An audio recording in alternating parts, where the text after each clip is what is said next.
Well, controversy still follows the game from time to time, and Mils wasn't happy on the weekend when Damian MacKenzie, there he is, still trying to smile. That's a see-through smile. When Damian MacKenzie, possibly the smallest player in Super Rugby, he copped a red card. You weren't happy. Do you think it was fair, and how much did this affect their future in this competition? Look, I don't disagree that the fact that he got him on the chin. Okay, there we are. There we've had it sort of there. Obviously, you know, went in to try and check and didn't play out. But I actually thought the transparency in terms of, you know, what you're given and the penalty that you're given. He's been given a red card here, and this is massive. This is significant in terms of the whole game. He's gone, even though he's gone for 20 minutes before they can replace him again. Now, my concern is, you know, in the final it was exactly the same thing. It was to the head, and Sevu Reece only got, you know, 10 minutes for sin binning. So which one is it? Is it a sin bin? Or is it a red card? Or does it depend on which side of the Tasman you come from and sort of who's the actual referee's boss? So, yeah, Mils, I don't think it's transparency. I think it's consistency, and I think they're both red cards. Like, if you look at both tackle techniques, they're wrong, right? Damian, and both of them probably don't have a bad bone in their body. It's just poor tackle technique. But I've been watching the NRL, and everyone's blowing up about it, especially the coaches and that. But what the NRL have done is they've gone, you touch the head, you're gone. And what's happening in our game is, maybe not. Or you go and look at Damian's, you go, there's no malice in it, but it was still touching the head. So the trouble is interpretation. If it's anywhere near the head, regardless of whether it's a mistake, you're off. Yeah. And then we know. How do you feel about it when you're watching the play, and every time you see a shot, do you think it's, I don't know what the outcome's going to be here? Yeah, but I also don't think we can take away discretion from the referee. I think they have to have that discretion, and to JK's point, just having the consistency of call.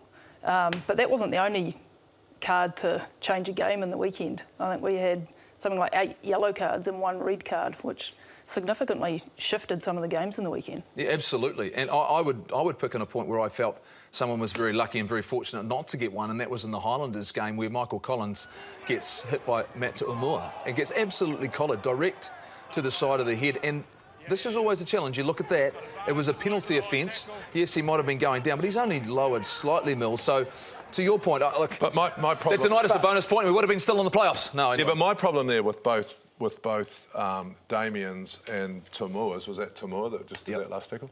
Their bodies were upright. To make a tackle, you should be bending at the hips and getting as low as you can. So it is a technique issue, but I think it's the consistency of the call. And I talk about this.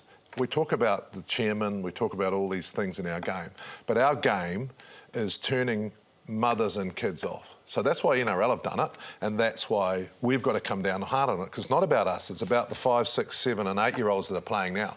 And so, like, I reckon we just got to get back to low tackling or something. Who takes responsibility for that? I totally agree. But you can't have one week where it's a yellow card, another week it's a red card, and in the same week it's just a penalty. Like, surely from a referee's point of view, who was the actual boss that comes in and says, well, let's go hard? We went hard early. We went hard like the COVID thing. We said, anything on the head, you're gone. And JK, then we pull back. And you always said, the players, they'll work on themselves. They'll make their changes. But I don't know if it has been strong enough to the point where maybe it wasn't the same across the Tasman. I don't know. I thought it was. But I want to change tact on this then. In fact, we've had a lot of yellow cards and red cards then. Is that why we had so many high scores? Is that why we're getting so many games that seem to be open, Hannah? And is it a better product, what we're watching now, than what we saw through Super Rugby Aotearoa?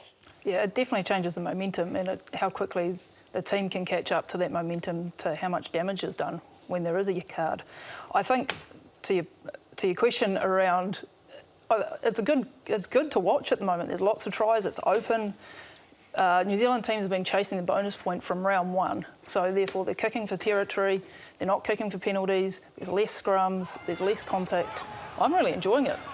I think it's a great question, because for a long time we've criticised the bonus point, JK, the fact that we just want to play to win. Teams get their 2 for a draw and 4 for a win, but we saw that through Super Rugby Aotearoa, and we just got into so many slugfests. Yeah, look, I love it. I think it's fantastic. There's some substandard performances from some of the teams, but I'm really, really enjoying the game and the openness and the high point scoring. It just, for me, is a better spectacle. And I think what happens when you become defence orientated and you're not chasing points like they are at the moment, then it does become into a slogfest. And I just prefer the game when it's a bit looser and a bit more open. So how do we do that? And I think we talk about, you know, headshots are one thing.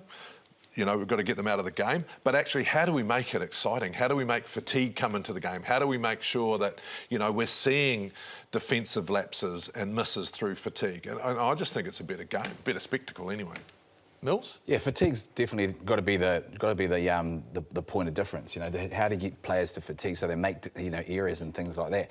But if you look at the competition in itself, though, I mean, the New Zealand teams are chasing points because it was already done and dusted by around, you know, 1 or 2. The Aussies are out, and so albeit, you know, this weekend the Reds sort of have come back and won. But when you're chasing like that, do we really want a competition that you sort of, you know, only a few teams are in it because they're chasing a bonus point? I'm not sure, you know, because are we really seeing reflectively what the competition can be all about? But does this maybe in some ways, Hannah, suit the Australian sides? Because if we get into a slugfest, and it appears at the moment the physicality might be the difference between the teams, even though we're getting dominance, maybe they'll get a bit more confidence in their game to bring in and take us on? Yeah, and look, in the weekend, 3 of the Australian teams were in it until 20 minutes to go, right? And what the New Zealand teams seem to be able to do is change tempo. And that change of tempo they just cannot keep up with. So... Yeah, I actually agree with you, Mils. I'm not saying this is the format where we're chasing points for the wrong reasons. But what we want is a competition that's evenly matched but still seeing this type of rugby. That's what I'd like to see. So how do we keep fatigue in it? I believe the Australian sides should stay part of it, and I think we'll have that's a different discussion. But you want to see that type of football. I do anyway. Oh, I do too. I mean, the fact that there have been the odd 40 minutes which has been a tussle, which has been tough work, and between the two teams across the Tasman and New Zealand, some of the issues around the scrummaging I think has been difficult. Interpretations, whether it be from referees or teams just playing against each other, those are changes I think that will need to be made